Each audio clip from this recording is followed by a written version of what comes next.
Now, if you want to influence, there's 3 ways that you can influence people. And the first way is to make them fearful. If you don't do this by 5 o'clock today, you may lose your job. Or you can influence them by incentives. If you can do this by 2 o'clock today, you'll get a bunch of bananas. I bet you all want that.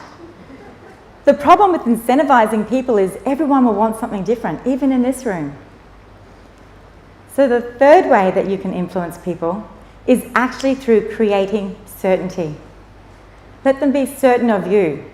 So have that open body language. Be really present, because I truly believe that your presence in the present moment is what matters the most. So you can choose which way you'd like to influence. I know which way I love. And last but not least is bringing in the behaviours, starting to understand how we're likely to behave, and especially how are we likely to behave in a time of stress. Because that can be way different, can't it, to how you behave when everything's going well. So what I'm going to do with you in a moment is to get you up. But before we do, we generally will start to form an opinion of someone. I'm sure you all had one of me when I came up on stage. And we build better relationships by the more that we know, a little bit of frustration, by the more that we know each other. All right, so I'm going to get you all to stand up right now, and let's have a look at who you are. I'm going to get you to make a decision. Now, a lot of us don't like making decisions. So, decision, incision to cut, and decide, pesticide to kill. So you're going to cut off and kill everything else. You're going to see these words and you're going to choose which way to go, either right or left. Are you ready? Are you ready? Ready. All right. So if you're fast-paced, you like to talk loudly at times, you set goals, you reach them, I want you to move to the right. If you're a little bit more reserved when meeting people for the first time, you like to take your time to think about your answers, then I want you to move to the left. And if you're totally undecided, I'd say go left. All right, making decisions?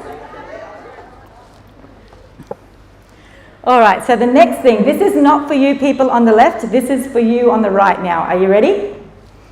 Okay, if you focus on your principles, your goals and tasks, you make quick decisions, you make a list and you use it, I want you to come to the front. If you like to have fun in teams, you're a bit loud, you have that charisma, you're flexible in the moment, and if you make a list, you might lose it, then I want you to go to the back. All right, making those decisions. If you make a list and use it here, if you lose it, there. All right. Now, this is for the left side of the room only. Are you ready? Oh, before we finish, actually, you're going to be the eagles and you are going to be the peacocks. We'll talk about that in a moment. All right, here we go. So you've got a decision. If you like to use facts and figures, work autonomously, and you're firm-minded, you know what you're doing, come to the front of the room. If you like to use your feelings to make decisions and you think yourself as, soft-hearted, you focus on people and relationships, I want you to go to the back of the room. All right, you love your facts and figures, come to the front. There we go, everyone's making a decision, well done. All right, so here we have our owls and we have our doves at the back of the room. Give yourselves a clap for making a decision. All right, now while you're standing there, let's have a little look at your leadership style, for instance. So everyone does lead themselves. Who here leads teams? Anyone leading teams as well? Okay, great. So for instance, our eagles, they're more directing in their leadership style. They have vision goals, they're demanding of themselves, they could be demanding of others too, and they're innovative. Our peacocks, they're more involving, they want to have fun, they want to bring everyone in, they need action every day, they like that variety in the work. Our doves, they're our more supporting style. They're calm, they're steady, they like to have a harmonious work environment, and they like to create that legacy. They like to know that what they're doing is making a difference.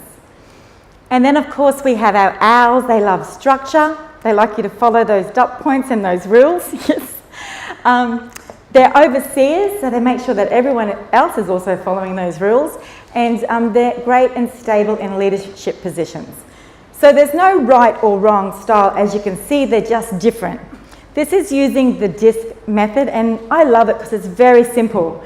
And it also shows how we're more likely to react under pressure. So for instance, our owls and our eagles at the front here, they're more task orientated. So if they're leading you, they want that task done. At the back of the room here, we have our peacocks and our doves. Now they're more people orientated. So they want to make sure that the person is okay, more over the task. All right, so if someone was sick here, you'd probably say, oh, okay, what do you need to do before you go? If someone was sick there, they'd say, okay, you go and give me what you've got. All right, so that's the sort of difference there. On this side, it's a little bit more reserved. They'll speak a little bit more slowly, they'll breathe a little bit more slowly. They'll think, not thinking slowly like they're silly, no, but they like to take their time with their decisions. Over here though, they're going to walk faster, talk faster, and they're going to make 20 decisions for you. Okay, so that's how we start to understand who we're talking to. Even how you breathe through your body language tells us about who we're about to meet. I'm going to let you know a little bit more.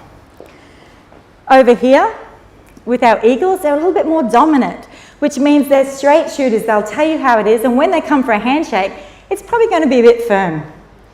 Right? They're going to get in there and let you know who they are. Our peacocks are more influential. They get very excited, very enthusiastic about things, and when it comes to shaking hands, sometimes they get a bit excited, a little bit nervous. They could be a bit of a pumper. You might get a few extra shakes in there every now and then. Over here, where we have our doves, they're great listeners. They're great listeners. They like to listen to what you have to say. And when it comes to the handshake, a lot of the times a little bit more sensitive, a little bit more softer because they don't want to hurt you. Starting to see the difference? And then our compliant people, our facts and figures, our owls, you know, they're great thinkers. They want to think about these things. And they're a little bit more cautious in the handshake. So a lot of the times the handshake will be just off the web. When you shake hands with the web, you make that great first connection. They'll be a bit off because they need a little bit more time to get to know you.